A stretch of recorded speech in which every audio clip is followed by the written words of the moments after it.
Hello. So just a brief introduction for me. I'm a graduate student at Michigan State, defending my PhD in the spring. So hopefully, this is most of the work that I've been doing on that we'll be presenting on.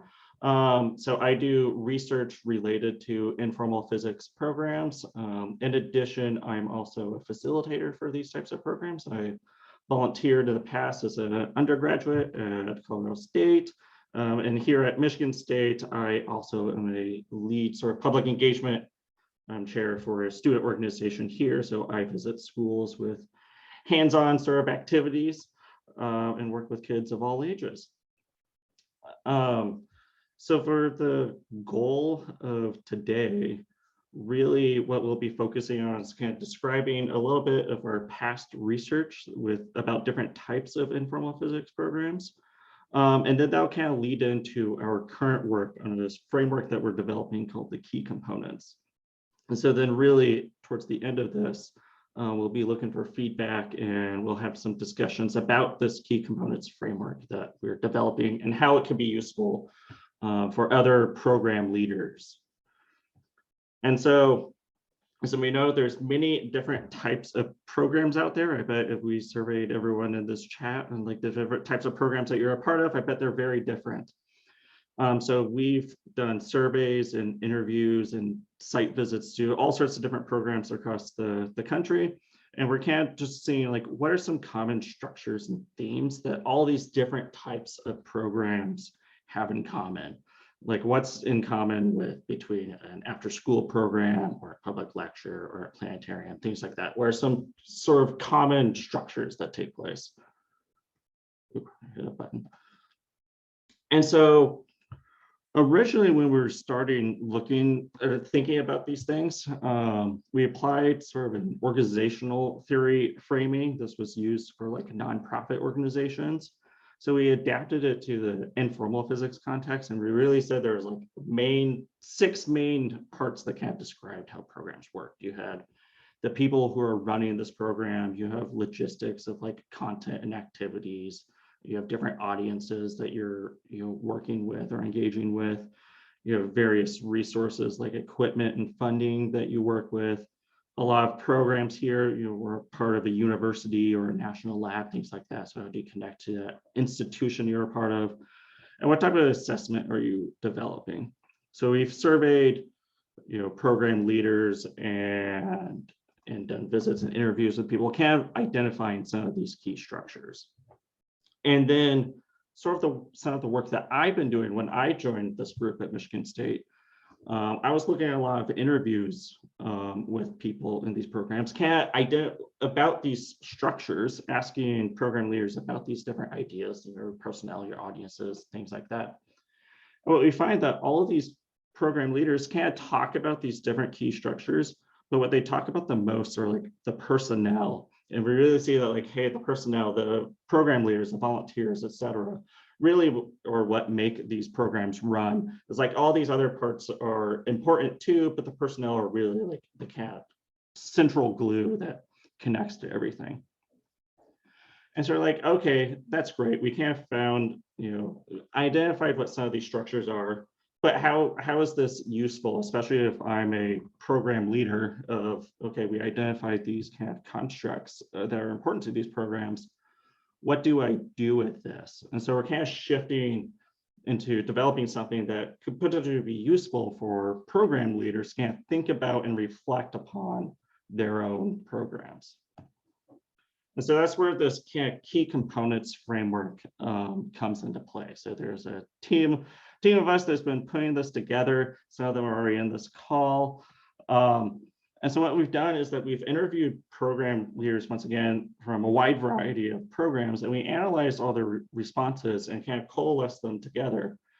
And so what we're developing is this framework that describes aspects of their program that your program leaders have influence over, not even necessarily control, but you have some level of influence that you can, contribute to. In addition to like, what are these sort of ideas or aspects that are crucial to the program's functionality? So kind of building upon some of that past work that we've been doing. And then we want this to be applicable across many different types of programs. Once again, kind of building upon our past work of all these different programs vary in many different ways, but are there different like sort of ideas that program leaders can reflect upon to think about their own programs? And so then the ultimate goal of this framework is to hopefully inspire and develop tools or materials that program leaders or practitioners can use to sort of evaluate their programs. So yeah. And so very quickly, we've come up with our framework of 11 to 12 sort of key aspects or key components here. Kind of color coded them a little bit, and I'll talk about them in groups. So at first, it was like we wanted something that was like not overwhelming with, here's 50 different things to consider, but we wanted something to identify all the different parts that are important to these programs.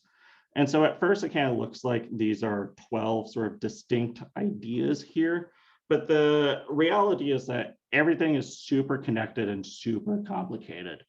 And so what we're sort of focusing on, breaking these chunk by chunk, identifying key ideas, because often what happens is that we have these three sort of aspects on the right here of how people usually think about their programs. They think about what type of topics do I do? What are my goals in this program? But there's a lot of other parts that people don't necessarily maybe don't consider as much, or consider in different levels. So we're going to break down what each of these kind of different components are, how they connect to other aspects, and then how this could possibly be something that program leaders can reflect upon going forward.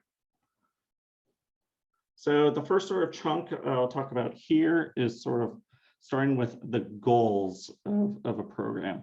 So programs are maybe trying to achieve different things. No one program is the same. And so maybe a program goal is trying to promote curiosity or exploration among people, maybe working with other fields, connecting physics with other areas. Maybe it's working with a particular audience. Maybe a program wants to work with kids or adults or certain demographics. And sometimes some programs are really focused on having their student volunteers, so maybe trying to get undergrads involved in sort of a community engagement aspect. So really each program should reflect upon what their different goals are and depending on what your goals are, how you emphasize some of these different components may be different based on those. And so program content, programs take on many different contexts and formats. Maybe you're talking about astronomy, maybe you're talking about physics more, broadly. Maybe you're talking about particle physics very specifically. And your different formats can take in place, like, am I doing a public lecture? Am I doing a summer camp? Things like that. And so many of these different activities vary interactiveness. So when you're designing your program, something you may consider is like, how interactive is this activity that I'm leading? You may have different partners or funding that may influence some of the activities that you're doing or the topics that you're trying to cover. So what are the sort of the different motivators and the content that you're having? And sometimes you're either limited by the knowledge that you have, or maybe your volunteers have. And then also, hey, what your audience is interested in, that can be a big driver of your content. So really trying to get to thinking about, ooh, something is happening. I think I got kicked out.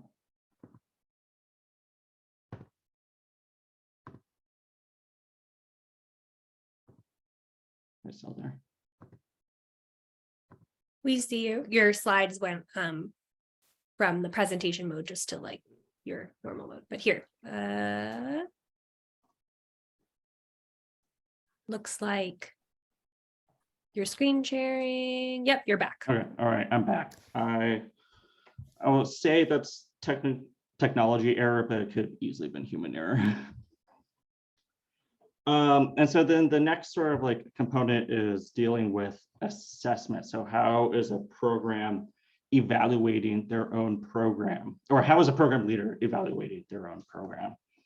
So maybe program leaders are doing surveys or feedback forms. Maybe they're doing informal observations, just from attending their own program and seeing what other people are doing or saying, or you're having conversations with other audience members. And then what do you do with this information that you're gathering through some sort of assessment? Are you using this to guide and adapt your programs? So these are sort of different ideas to reflect upon.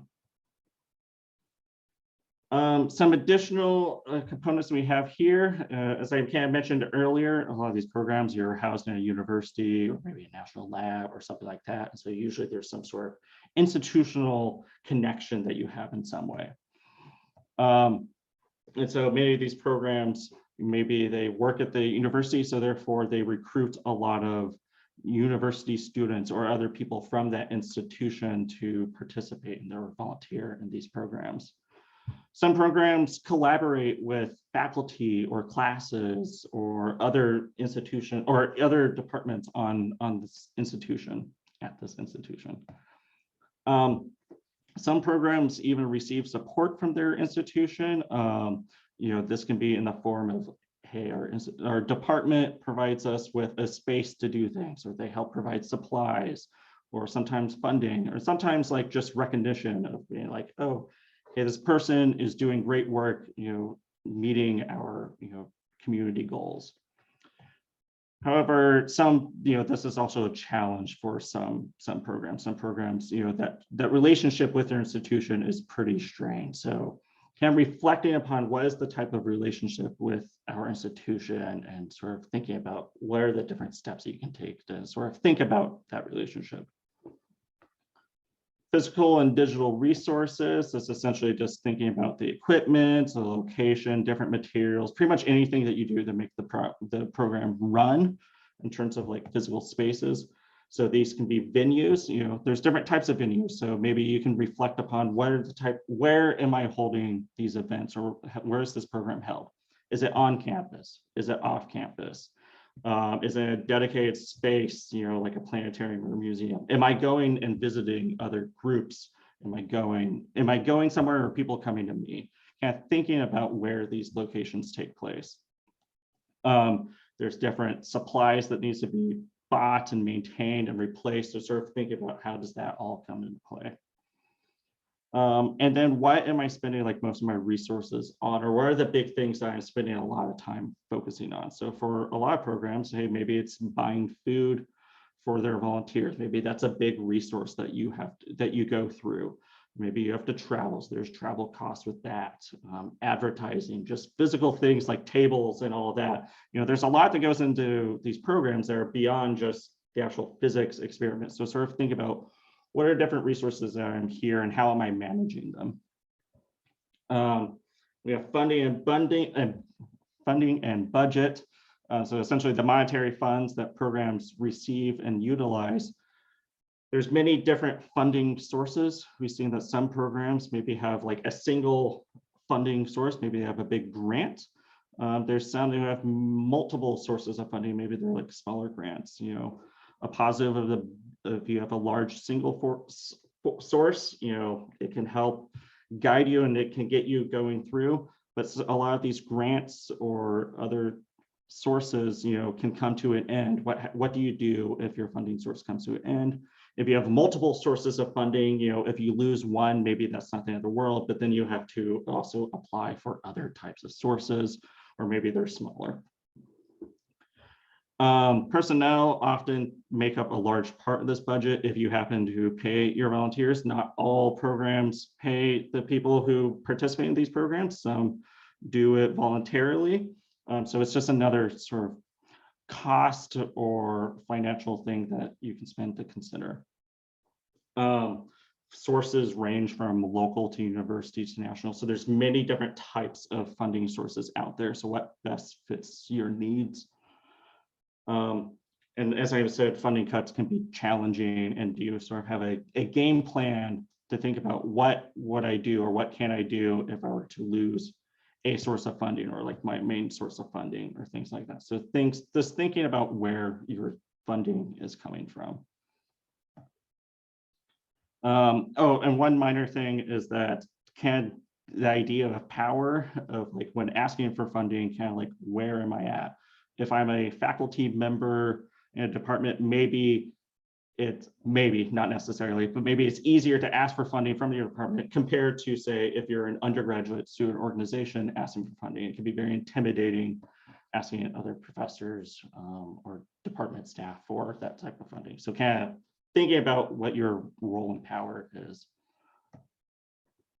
So these are all sort of personnel related components. So we have the recruitment and onboarding of personnel. So essentially, how do you recruit volunteers? How do you train them, get them acclimated to your program? So there's different types of personnel. Maybe you have student volunteers, maybe you have speakers, maybe you have someone in a leadership type position. There's many different ways to recruit volunteers. So thinking about how are you doing this? Is it emails, is it flyers, word of mouth, social media? There's a lot of different ways to recruit. What is effective or meaningful to you? And there's many forms of training. And a lot of challenges that programs have is retaining sort of these volunteers, especially if you have student volunteers. Students, from my own experience, we're busy, we have a lot of classes or other commitments, and then ideally your students graduate, so that sometimes there's just a natural turnover rate. So how do you sort of have that kind of built into your plan? How you distribute your tasks and responsibilities, that's a big thing, especially in like my last paper that I worked on that I can't talk about in the beginning. There's a lot of things that need to be done. There's the actual physics itself, the public engagement itself, there's the advertising, the training, the actual other logistics that'll take place. How are you distributing this among the other people in your program? How is your structure of leadership look like? Do you have just a director who's kind of like the main person doing this?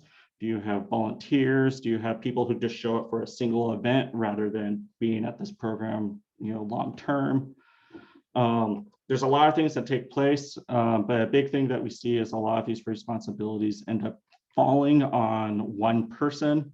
And sometimes that just causes strain because that's a lot to do, especially if this is a voluntary position you're in. So sort of thinking about how are there different ways that maybe you can distribute your tasks amongst yourselves or amongst the other volunteers in these programs. And then how do we continue to support personnel there in these programs? This can be emotionally, professionally, financially, and it can be provided from the program leader, your institution, other personnel.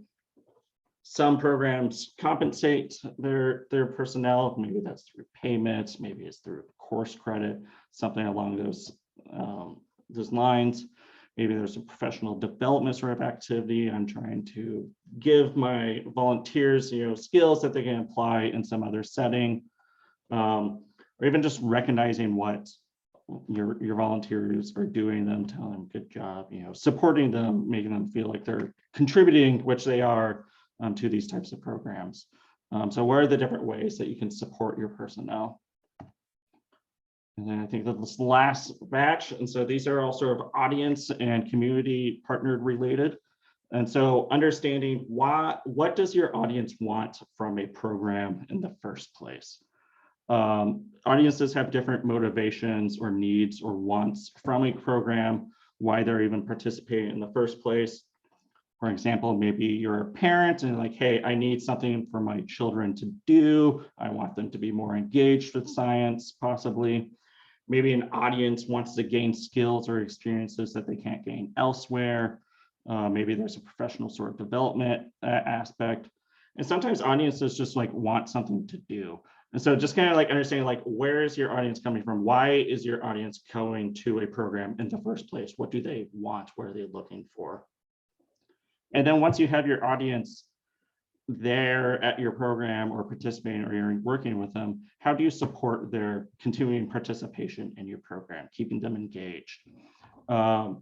So do you have built-in opportunities for your audience members to socialize, exchange ideas, not only with you or other physicists, but also with each other? A lot of people go to these programs as sort of like a social experience. how much say does your audience have in your program? Do they have any influence or feedback on the type of activities that you do? So sort of think about like, how can I keep my audience, engaged, and how do I support them while they're here?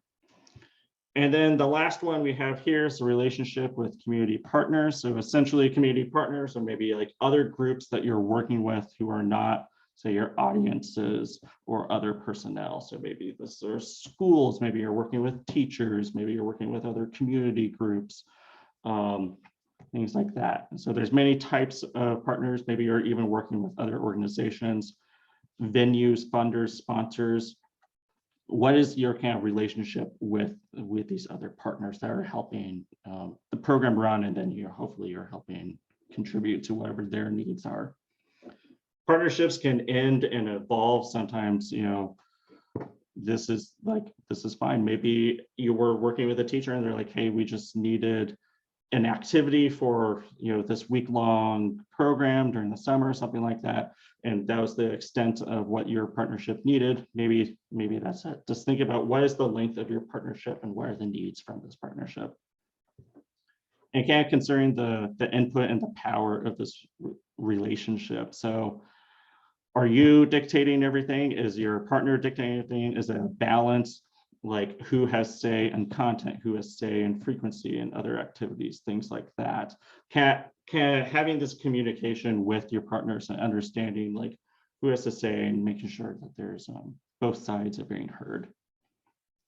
All right, so that was a lot that I just like threw at you. I'm sure there's probably questions. I think we'll probably hold those off for a little bit because part of this activity will be dealing with those questions. So these slides will be shared with you if they haven't already. And so what this activity is going to do, we'll have all of these components that I just talked to you about. And I want you to sort of reflect of like, which of these ideas do you have success with within your program? What do you have challenges with? And are any of these confusing to you? And so we have these different little emojis. So if you go later in these slides, there's a lot of slides that look identical to this. We have our different components here.